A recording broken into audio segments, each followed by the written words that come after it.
Ici, je suis obligé de faire voter en disant, sur le point du débat de la ville, que nous avons débattu ensemble.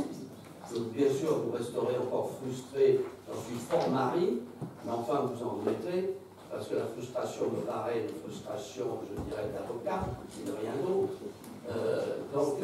Je fais voter en disant que nous avons débattu ensemble sur le DOP, il en est ainsi acté, c'est l'unanimité, nous avons débattu, c'est tout. On n'est pas d'accord, mais c'est comme ça. Il en est ainsi décidé. Alors maintenant, l'assainissement, l'eau potable, le Mont-Sévigné et le parc de stationnement. Tous les extraits rapides. Oui, en synthèse rapide, au budget d'assainissement, je ne rappellerai pas côté étant donc le service public avec une délégation de service public donc confiée à la Compagnie des eaux. Ça, vous le savez, on le dit régulièrement, la gestion des installations actuelles, prestation de services et une rémunération évidemment qui correspond à la redevance qu'on touche. Également les deux secteurs dans la ville, A et D, et bien sûr, tout le monde paye la même chose, que ce soit A ou B. Tout ça est évidemment revu à l'égalité stricte entre nos usagers. Au niveau des principales dépenses, donc agent de la ville, règlement d'intérêt d'emprunt, constatation d'amortissement, et surtout en section d'investissement, ce qui est toujours intéressant, sont les travaux qui sont faits à ce titre de l'assainissement. Et là, je pense que Claude Kobylanski, en cas de question, pourra facilement y répondre. Sur le volet de rue du Ménil, la poursuite de réhabilitation des réseaux d'assainissement par l'intérieur, le schéma directeur d'assainissement, Claude Kobylanski en a parlé déjà, l'aménagement d'île Longueuil, les travaux d'affichage, on en a parlé tout à l'heure, et donc un total de travaux envisagés de 705 000 €. Et bien sûr, on essaye là aussi d'avoir des subventions de l'agence de l'eau. Voilà pour le budget d'assainissement.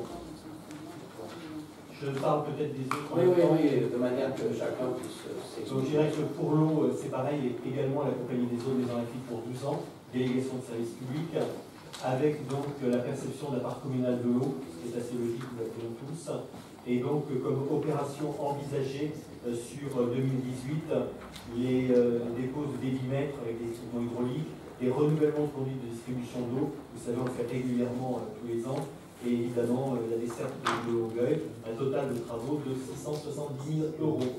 Au niveau du budget annexe des parcs de stationnement, donc là vous savez aussi qu'il y a deux parkings, donc le parking de la Libération et le parking des Graviers, qui sont dans ce budget annexe, la société Cité Parc, et également donc un autofinancement de l'ordre de 530 000 €. Bien sûr, les recettes sont les redevances des usagers que nous payons tous, que nous signalons, et donc une priorité en investissement sur de nouveaux luminaires pour économiser l'énergie, et la peinture de parking qui conviendrait effectivement de reprendre.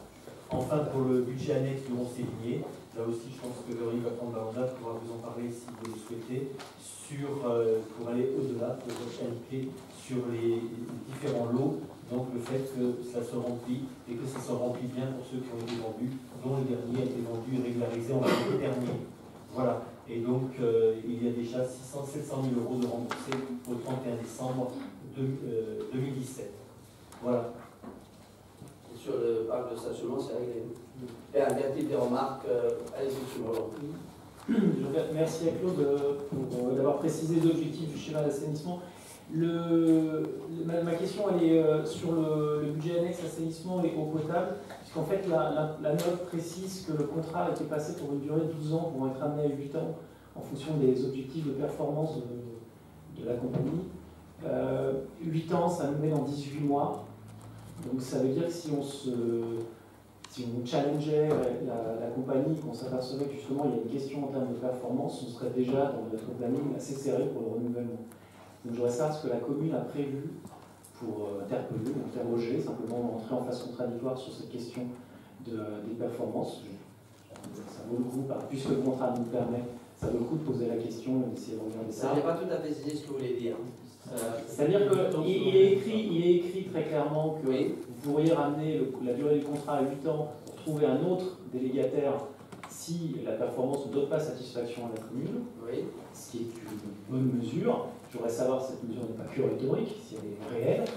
Donc pour ça, ça signifie qu'est-ce que la commune a prévu pour challenger la compagnie et justement pouvoir éventuellement avoir un débat, notamment par exemple en commission des services municipaux, enfin on pourrait avoir ce débat comme commission des services, délégation de services publics, pour essayer de savoir si effectivement il y a lieu de remettre en concurrence. Alors, et quelles sont les conditions d'ailleurs, parce que c'est un peu. Voilà, sur ce point précis, le délégataire rend des rapports annuels. c'est pas ça le sujet. Et donc, non mais sur les rapports annuels, il y a un certain nombre d'éléments de performance. Et donc, c'est sur cela qu'on juge. Et si l'aventure, effectivement, n'était pas satisfait de ce qu'ils nous disent, on pourrait toujours remettre en cause, bien évidemment, le contrat ou la délégation de service.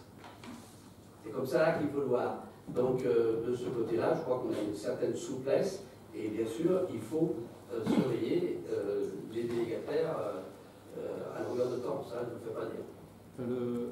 Le rapport du délégataire est remis, enfin de mémoire, on en prend acte. Oui, mais en si juin nous, ou en septembre. Si vous voulez renouveler le marché pour le 14 novembre 2019, c'est pas en septembre ou en juin. Non, j'entends bien. On se posera la question pour celui-ci. Monsieur Moulon, à partir du moment où nous suivons au jour le jour avec les services, effectivement, le travail effectué, s'il y a un pépin, je peux vous dire qu'on réagit tout de suite. Et qu'à ce moment-là, on remettra en cause, bien évidemment, le contrat avec des arguments. Parce que quand vous êtes, je dirais, quand vous êtes engagé par une délégation, il faut veiller à bien argumenter vos arguments. Et de ce côté-là, je pense que Claude, on n'a jamais eu vraiment de problème en matière d'assainissement actuellement. Il y a d'autres contrats qu'on a remis en cause, de maître d'œuvre ou autres, en cours de marché, donc voilà. Ne donnait pas satisfaction. On n'a pas attendu la fin des contrats pour rompre ces contrats. Je ne suis pas inquiet là-dessus. Pas inquiet, mais bien sûr, ça demande une surveillance et suffisamment de personnel pour surveiller. Voilà. La question vient de savoir ce que vous avez prévu pour le débat sur cette question, notamment aux Mais commissions. on les ouvre. Attendez, dans les commissions, effectivement, présidées par Gino Negri, tout ça est en débat et nous étonnons parfois qu'il y a très peu de membres de l'opposition. Non, pas du tout. Voilà. Bien, alors je continue. Je prends acte. Il y a des réunions, des moments où on peut y aller. Oh Maïka. Oui, on est à 14 heures. Attendez, parlons-en. On ne va pas laisser dire ça. La commission dont il s'agit, ce sont des commissions qui sont programmées 2 jours ouvrés au conseil municipal sur la base d'exactement le même dossier. Et depuis le début, nous n'avons jamais vu aucune modification du dossier du conseil municipal suite aux commissions. Le premier prix de la mauvaise foi ce soir, monsieur Bourlon. Vous allez avoir le premier prix de la mauvaise foi. J'ai largement perdu le Mais non, de ce les commissions sont suffisamment programmées à l'avance et chaque fois que vous avez posé des questions, on y a répondu. Merci. Alors maintenant, je prends acte. Les commissions n'ont pas pourvu de répondre aux questions, les commissions ont pourvu de préparer le conseil municipal. Bon, alors écoutez, on a compris que vous vouliez parler et vous faire entendre. Vous prenez des sujets sur lesquels vous avez une position à prendre, s'il vous plaît. Merci. Alors j'en viens maintenant au vote, puisqu'il faut prendre acte de tout cela. On est d'accord? On est d'accord? On en a déjà parlé. Bien. Alors maintenant, et bien sûr, un jeu. Alors, insertion publicitaire, M. Baron, point 9.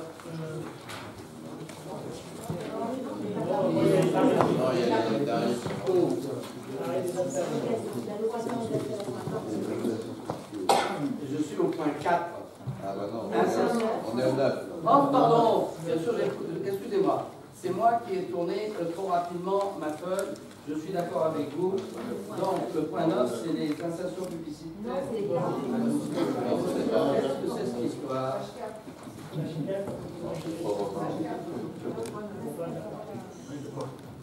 Ah ben si le maire n'a même pas le projet, alors là, effectivement, il y a un problème.